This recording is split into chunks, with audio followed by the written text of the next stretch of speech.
Businesses in Denton are beginning to reopen their doors to more customers. Tropical Storm Beta is causing massive flooding and choppy seas. And last night was a big night with the Emmy Awards. We have the inside scoop on the event. Broadcasting live from the University of North Texas, this is ntTV Nightly News.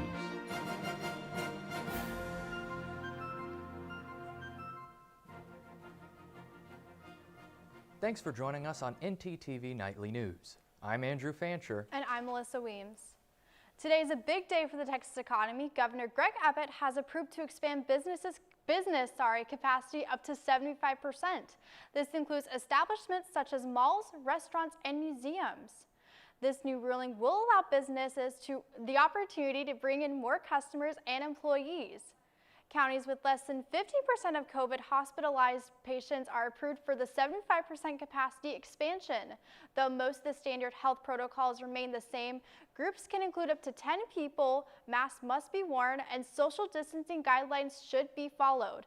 Although this will positively affect the economy, will we see an increase in COVID cases? If so, that could mean another round of restrictions. And while Texas is working to reopen more of our economy, we are also on track to make a high-speed railway history. Construction of the bullet train between Dallas and Houston is one big step closer to reality.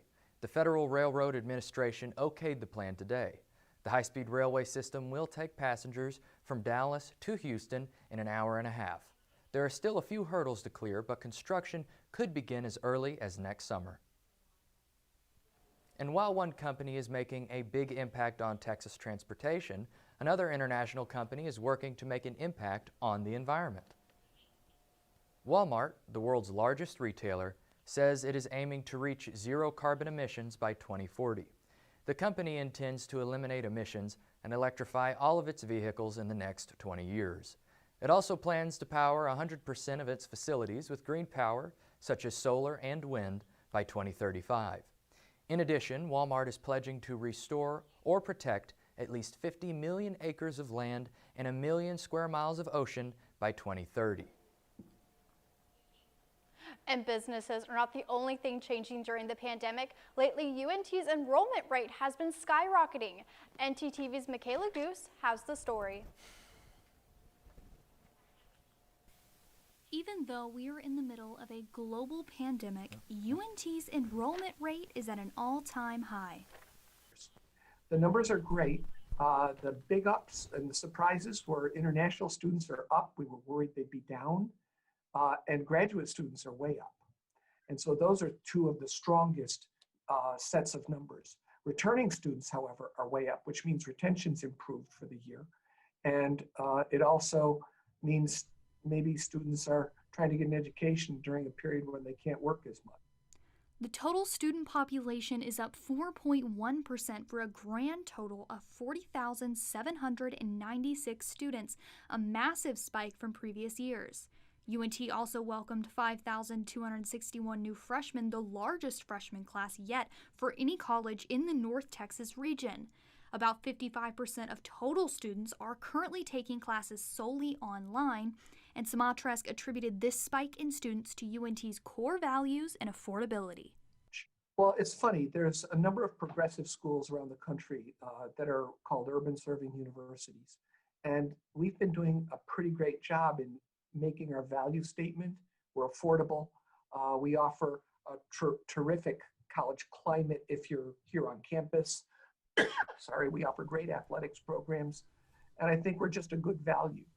Whatever the reason is, the number of Eagles are growing, and the UNT community couldn't be more happy to welcome them to our nest. With ntTV News, I'm Michaela Goose. I'm really excited about the fall weather that's finally coming in, those cooler temperatures. That's right, Alyssa. It's finally starting to feel like late September. How's the weather looking outside, Blake? It is looking absolutely fantastic here. We can see some of our own UNT students enjoying the fine weather outside. But now if we go to the current weather, it is currently 75 degrees. You can see some of the sun, but only some of it is partly cloudy. Now there's going to be a gentle breeze with 12 miles per hour. Tonight's forecast, however, is a bit thing to know about. There's a chance of rain that is going to be 80%, so bring an umbrella if you are going outside at current temperature. Well, all right. Tomorrow's forecast is going to be 68 degrees. It's going to feel like 61 degrees, and the wind speed is going to be 9 miles per hour. Back to you at the desk. It's no secret that Denton is full of art lovers, and for some, getting a tattoo of their favorite artwork is a must. Our very own Jordan Miller has more on where you might want to get your next tattoo. Jordan? With so many different styles, colors, and artists, finding the right tattoo shop can seem like a daunting task. But one local studio stands out above the rest for their contributions to the community and for their award-winning artwork. Take a look. From the Victorian-era decor to the atmosphere that a group of world-renowned artists created in their shop, this iconic tattoo parlor is a staple of Denton culture. We had a specific idea as far as like how we wanted to run our plays, the kind of vibe that we wanted to give off, and we didn't want it to be too different than kind of like with the community that was around us, so I felt like it was the perfect fit for us. Dark Age Tattoo Studio specializes in all types of art styles and prides itself on bringing international, award-winning artists to the Denton community. We've had guest artists that come in from Australia, New Zealand, Poland, so I think that's something really cool, you know. And like I said, most of the guys that come in and do guest spots here, they're always like world-renowned artists. And it's cool to me that they come specifically to Denton. As for the Dark Age artists themselves, they say the level of talent that Dark Age provides for Denton is unmatched.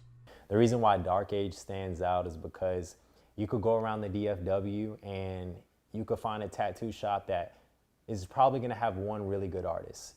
Maybe two, that's extremely rare, but to have like 10, 12 in one shop, like that never happens. From their opening in 2014, Frank says that a habit of learning, exchanging ideas, and honing their craft is what makes Dark Age one of the best tattoo shops in Texas. Constantly learning from my clients, and I think even from my artists, you know, as much as I try to influence them, I feel that I'm equally influenced by them because they're all very driven. So I think whenever you have all that in one place, it's just a recipe for success. If you want to see more about Dark Age Tattoo Studio and more about what makes Denton, Denton, tune in to watch the premiere of ntTV's newest show, Denton Connection, this Friday at 6:30 p.m.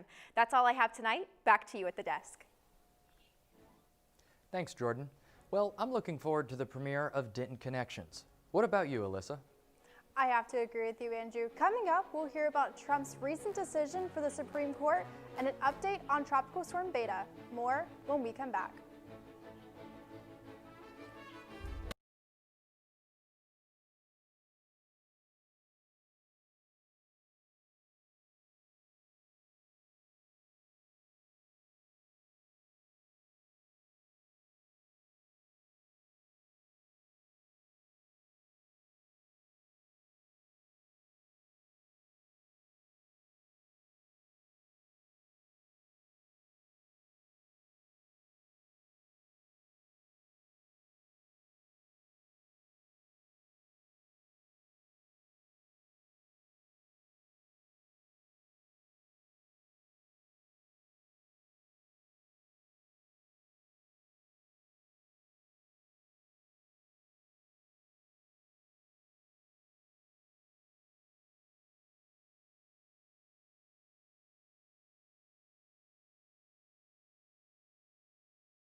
President Trump has announced his desire to fill in the empty seat that Supreme Court Justice Ruth Bader Ginsburg left behind. A Supreme Court fight brewing on Capitol Hill. Less than 24 hours after Justice Ruth Bader Ginsburg died Friday, Senate Majority Leader Mitch McConnell vowing President Trump's nominee to replace her will get a vote in the Senate. President Trump says he will put forward his nominee this week. It will be a woman, a very talented, very brilliant woman.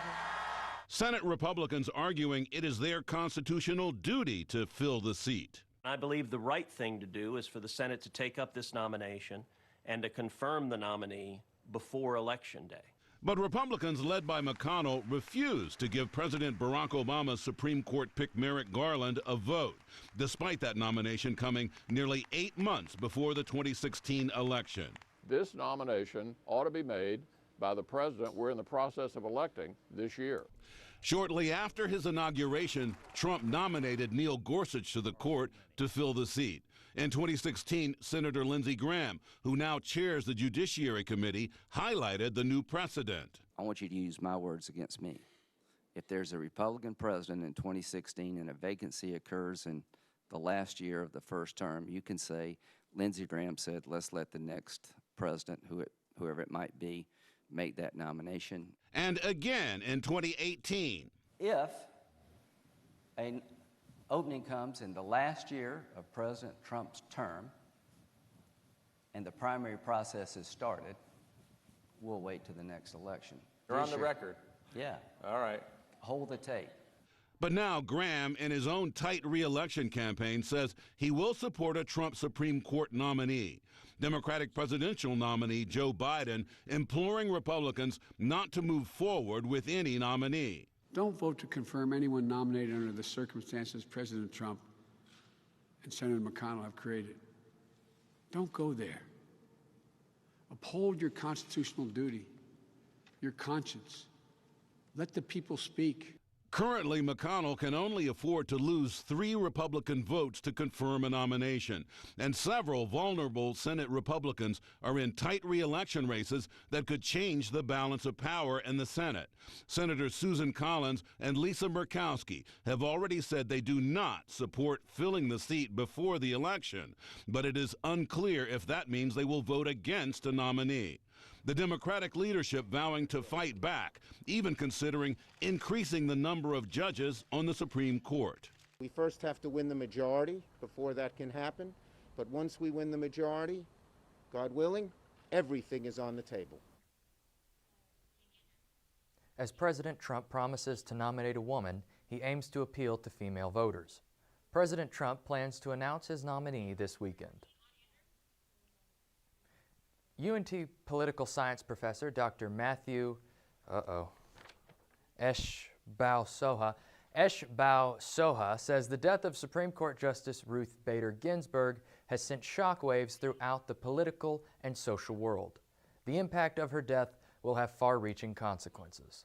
Presumably, the American people the Supreme Court elect its for the body officials to be able to carry out its business in a thoughtful and reflective way. Is that possible? What happens if Donald Trump loses the presidential election? What happens if the U.S. Senate goes Democratic? If the current Senate does not confirm an appointee before Election Day, is it morally, ethically, politically even consistent to be able to proceed with an appointment when in a matter of 2 months you're going to have a completely different government?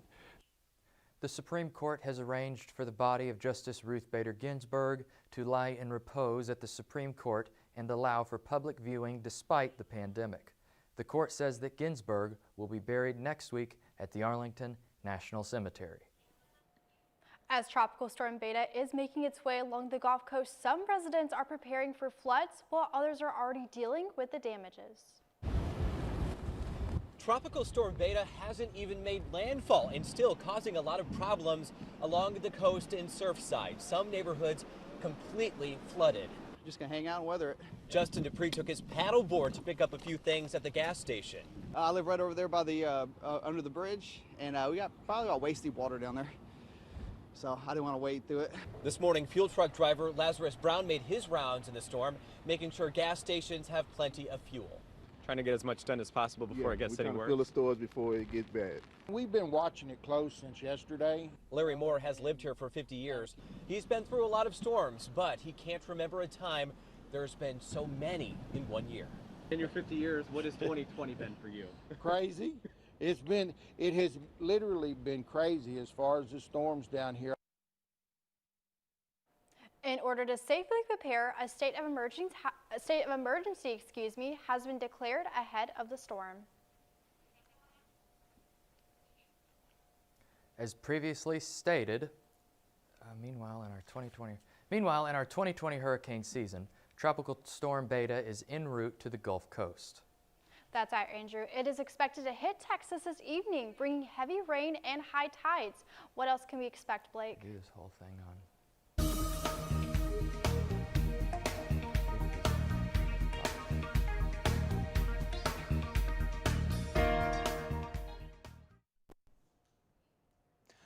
Well, right now, not much, because it's just currently 75 degrees in Denton. You can see 70 degrees in Dallas. A bit more warm on the west side than on the east side. As you can see, 82 degrees in Graham, or 66 degrees in Graham, and 66 degrees in Sioux Falls Springs. On to the next of the state of Texas.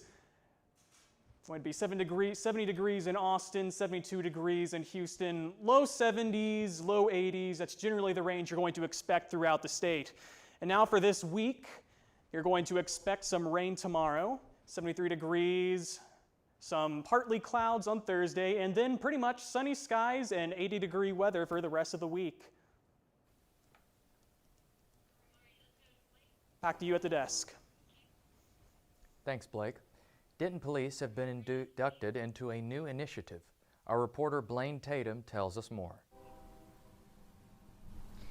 Thanks, Andrew. Well, Denton PD has some very exciting news. They were accepted into the Active Bystandership for Law Enforcement project, also known as ABLE. This group works to further accountability and peer intervention among officers and the community. Soon, DPD officers will be certified as ABLE trainers and will give each officer 8 hours of training to change the culture of policing. That's all I have for you. Back to you in the studio. Thanks, Blaine. Well, Denton PD has some very exciting news. They were accepted into the Active Bystander for Law Enforcement project, also known as ABLE. This group looks to further accountability and peer intervention among officers and the community. Soon, DPT instructors will be certified as ABLE trainers and will give each officer 8 hours of training to change the culture of policing. But as voting day gets closer, as voting day gets closer and closer, so does the voting registration period. October 5th is the last day you can register to vote in Texas, and voters must be a resident of the county where they plan to submit their registration application to. In order to be an eligible voter, you must be a U.S. citizen over the age of 18 and have a valid Texas or federal photo ID. You need to submit the photo registration application 30 days before Election Day or by October 5th before you are able to vote. And your registration card will be mailed to you 30 days within the application, submission. And remember, November 3rd is Election Day. With voting registration just a few weeks away, companies like Facebook are trying to make sure people are registered to vote. Facebook has registered over 2 million people to vote. This comes 43 days before the presidential election and a day before Tuesday's annual observation of national voter registration.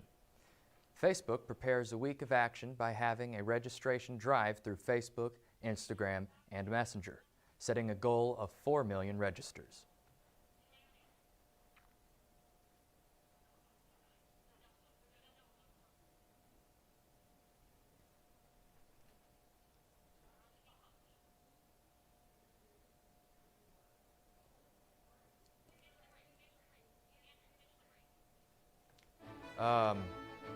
More after the break.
UNT artist alumni are using their creativity to unite for a cause.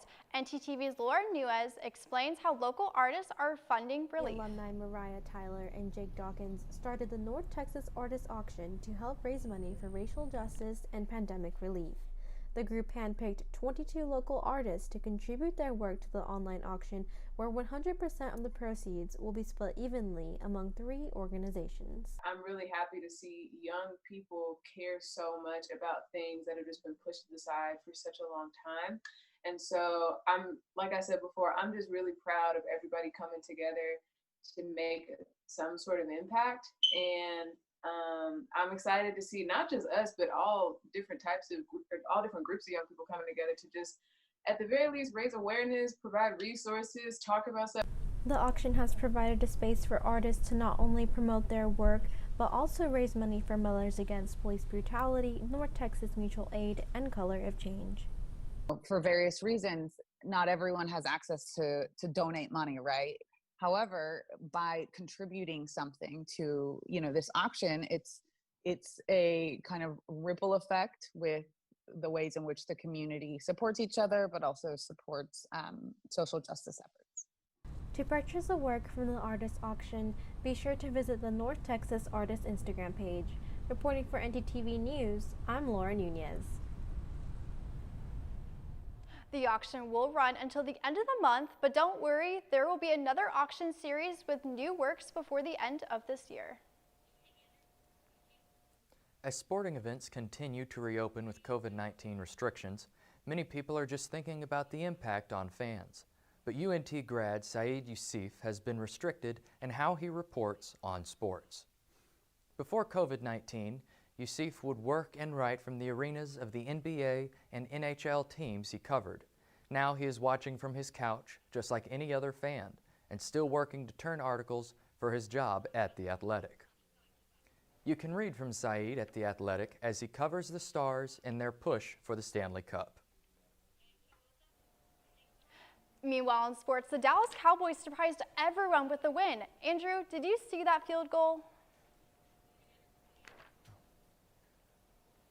I was just as surprised as everyone else by that 1-point win.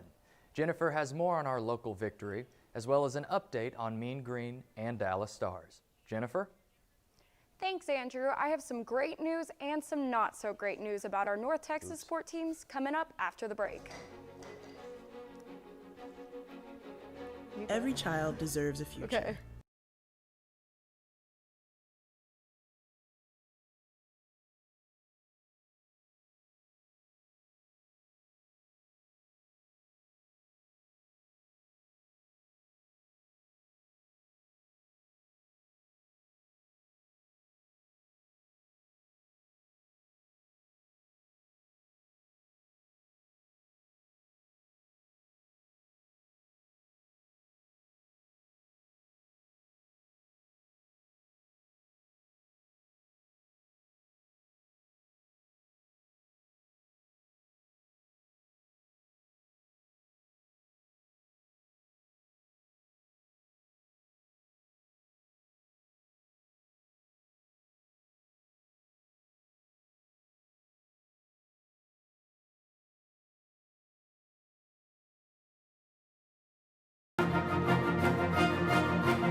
The Mean Green failed to overcome SMU, losing 65-35 this past weekend.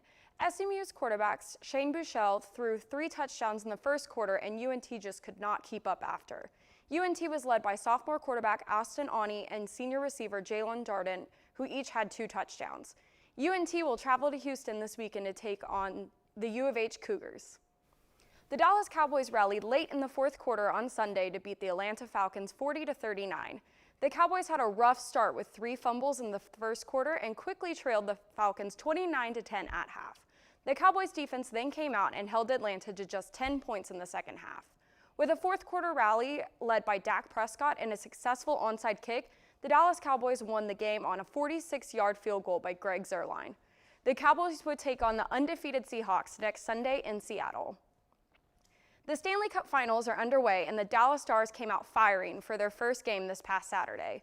The Stars beat the Tampa Bay Lightning 4-1 with the help of goalie Anton Khudobin and his 35 saves. Dallas gained the lead by Jamie Oleksiak's goal in the second period and did not let up after. Game 2 is set tonight at 7, so make sure to have that TV on. That is all I have for sports tonight, so back to you at the desk. Thanks for watching ntTV Nightly News. Join us again tomorrow night at 6 here on North Texas Television.